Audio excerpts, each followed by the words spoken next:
नमस्कार छ सम्पूर्ण दर्शकवृन्दहरू। आउनुहोस् आज म तपाईहरूलाई हाम्रो धर्मशास्त्र जीवनमुक्त गीताभित्र रहेको अध्यात्मतर्फ लैजाँदैछु।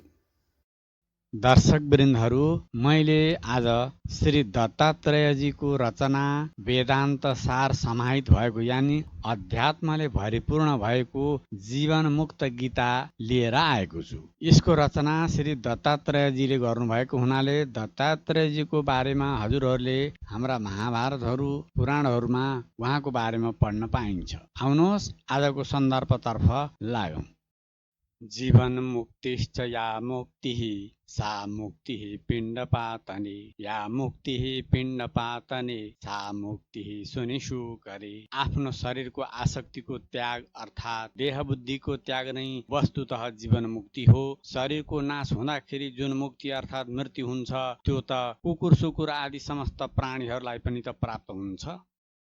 जीवः शिवः सर्वमेव भूतेष्वेवं व्यवस्थितः एवमेवाभिपश्यन् हि जीवन्मुक्तः स उच्यते। शिव अर्थात् परमात्मा नै सबै प्राणीहरूमा जीवरूपले विराजमान छ। यस्तो प्रकारले जसले देख्दछ अर्थात् सर्वत्र भगवत दर्शन गर्नेवाला यस्तो मनुष्य नै वस्तुतः जीवनमुक्त भनेर जानिन्छ। एवं ब्रह्म जगत् सर्वम् अखिलं भासते रविः संस्थितं सर्वभूतानां जीवन्मुक्तः स उच्यते। जसरी सूर्यले समस्त ब्रह्माण्ड मण्डललाई प्रकाशित गरिराख्दछ उसै गरी चिदानन्द स्वरूप ब्रह्म समस्त प्राणीहरूमा प्रकाशित भएर सर्वत्र व्याप्त छ। यसै ज्ञानबाट परिपूर्ण मनुष्य नै वस्तुतः जीवनमुक्त भनेर जानिन्छ। एकधा बहुधा चैव दृश्यते जलचन्द्रवत् आत्मज्ञानी तथैवैको जीवन्मुक्तः स उच्यते। जसरी एउटै चन्द्रमा अनेक जलाशयहरूमा प्रतिबिम्बित भएर अनेक रूपहरूमा देखा पर्दछ उसै गरी यो अद्वितीय आत्मा अनेक देहहरूमा भिन्न भिन्न रूपबाट देखिए तापनि वास्तवमा एउटै हो। यस्तो आत्मज्ञानलाई प्राप्त भएको मनुष्य नै वस्तुतः जीवनमुक्त भनेर जानिन्छ। सर्वभूते स्थितं ब्रह्म भेदाभेदो न विद्यते एकमेवाभिपश्यश्च जीवन्मुक्तः स उच्यते। सबै प्राणीहरूमा स्थित ब्रह्म अर्थात् परमात्मा भेद र अभेददेखि पर छ। एक हुनाको कारणले भेददेखि पर र अनेक रूपहरूमा देखिनाको कारणले अभेददेखि पर छ। यस प्रकारबाट अद्वितीय परम तत्त्वलाई सर्वत्र व्याप्त देख्नेवाला मनुष्य नै वस्तुतः जीवनमुक्त भनेर जानिन्छ। तत्त्वं क्षेत्रं व्योमातीतम् अहं क्षेत्रज्ञ उच्यते अहं कर्ता च भोक्ता च जीवन्मुक्तः स उच्यते। पृथ्वी जल अग्नि वायु र आकाश यी पञ्चतत्त्वले बनेको यो शरीर नै क्षेत्र हो तथा आकाशदेखि पर अहंकार अर्थात् म नै क्षेत्रज्ञ अर्थात् शरीर रूपी क्षेत्रलाई जान्नेवाला भनेर भनिन्छ। यो म अर्थात् अहंकार नै समस्त कर्महरूको कर्ता र कर्म फलहरूको भोक्ता हो। चिदानन्द स्वरूप आत्मा चाहिँ होइन। यस ज्ञानलाई धारण गर्नेवाला नै वस्तुतः जीवनमुक्त भनेर जानिन्छ। कर्मेन्द्रिय परित्यागी ध्यानावर्जित चेतसः आत्मज्ञानी तथैवैको जीवन्मुक्तः स उच्यते। ध्यानले भरिएको एकाग्र चित्तवाला र कर्मेन्द्रियहरूका हलचलदेखि रहित अद्वितीय आत्मतत्त्वमा लीन भएको ज्ञानी नै वस्तुतः जीवनमुक्त भनेर जानिन्छ। शारीरं केवलं कर्म शोकमोहादिवर्जितं शुभाशुभ परित्यागी जीवन्मुक्तः स उच्यते। जो मनुष्य शोक र मोहदेखि रहित भएर यथा प्राप्त शरीर धर्मको पालन गर्दै कर्म गर्दछ र शुभ अशुभको भेददेखि माथि उठेको छ भने यस्तो ज्ञानीलाई नै वस्तुतः जीवनमुक्त भनेर जानिन्छ। कर्म सर्वत्र आदिष्टं न जानाति च किंचन कर्म ब्रह्म विजानाति जीवन्मुक्तः स उच्यते। शास्त्र विहित कर्मको अतिरिक्त जो अन्य केही पनि जान्दैन तथा कर्मलाई ब्रह्म स्वरूप जान्दै सम्पादित गरिराख्दछ यस्तो ज्ञानीलाई नै वस्तुतः जीवनमुक्त भनेर जानिन्छ। चिन्मयं व्यापितं सर्वं आकाशं जगदीश्वरं सहितं सर्वभूतानां जीवनमुक्तः स उच्यते। सबै प्राणीहरूका हृदय आकाशमा व्याप्त चिन्मय परमात्मा तत्त्वलाई जसले जान्दछ यस्तो ज्ञानी नै वस्तुतः जीवनमुक्त भनेर जानिन्छ। अनादिवर्ती भूतानां जीवः शिवो न हन्यते निर्वैरः सर्वभूतेषु जीवनमुक्तः स उच्यते। प्राणीहरूमा स्थित शिव स्वरूप जीवात्मा अनादि छ र यसको नाश चाहिँ हुन सक्दैन। यस्तो कुरो जानेर जसले सबै प्राणीहरूका प्रति वैर रहित हुन पुग्दछ त्यही नै वस्तुतः जीवनमुक्त भनेर जानिन्छ।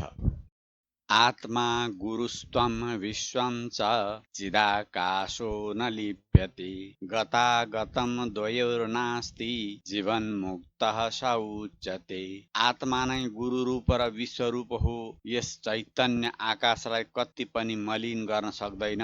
भूतकाल र वर्तमान दुईटै कालको अंश हुनाले एउटै हो, दुई होइन। जसले यस्तो जान्दछ वस्तुतः त्यही नै जीवनमुक्त भनेर जानिन्छ।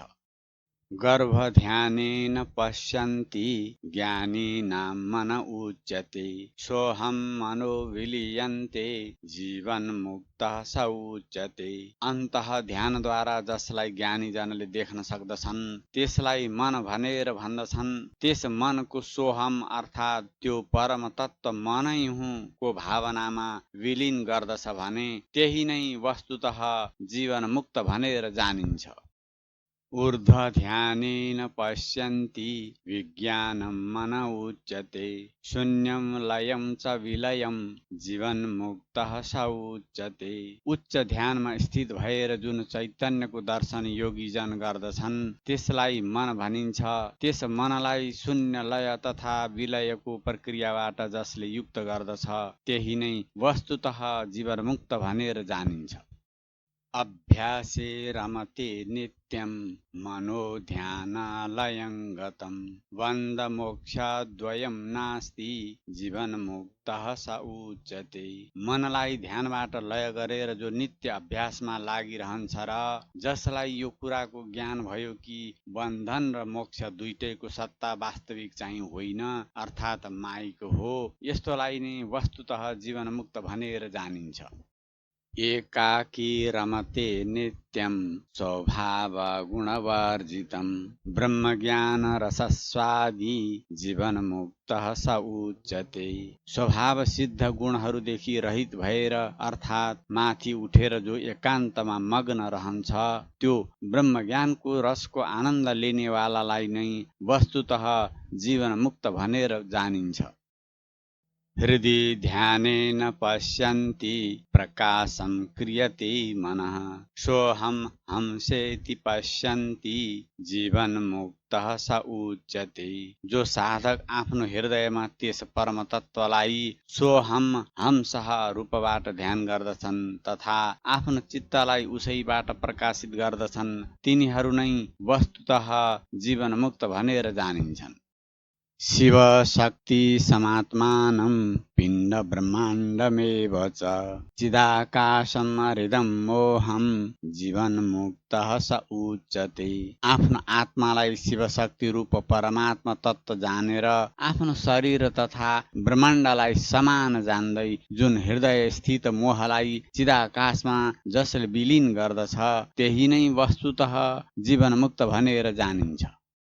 जाग्रत स्वप्न सुषुप्तिञ्च तुर्यावस्थितं सदा सोऽहं मनो विलीयेत जीवनमुक्तः स उच्यते। जाग्रत स्वप्न सुषुप्ति तथा तुर्यावस्थामा रहँदै गर्दा पनि जसको मन सदा सोऽहं अर्थात् म त्यही परमात्मा तत्त्व हुँ को भावमा मग्न रहन्छ त्यही नै वस्तुतः जीवनमुक्त भनेर जानिन्छ।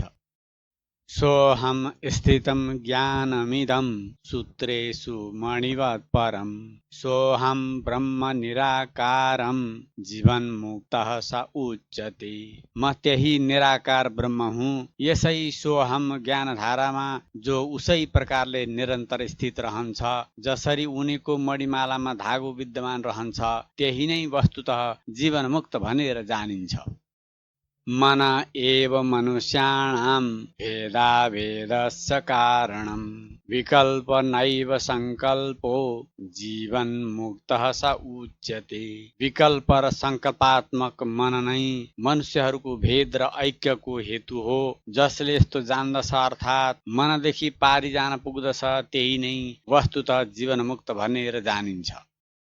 मन एव विदुः प्राज्ञः सिद्ध सिद्धान्त एव च सदा दृढं तथा मोक्षो जीवन्मुक्तः स उच्यते। विद्वानहरूले मनलाई नै जानिसकेका छन्। सिद्ध सिद्धान्त पनि यही हो कि साधनमा अर्थात् मनको दृढताबाट नै मोक्षलाई प्राप्त हुन्छन्। जसले यस सत्य कुरोलाई जान्यो, त्यही नै वस्तुतः जीवनमुक्त भनेर जानिन्छ।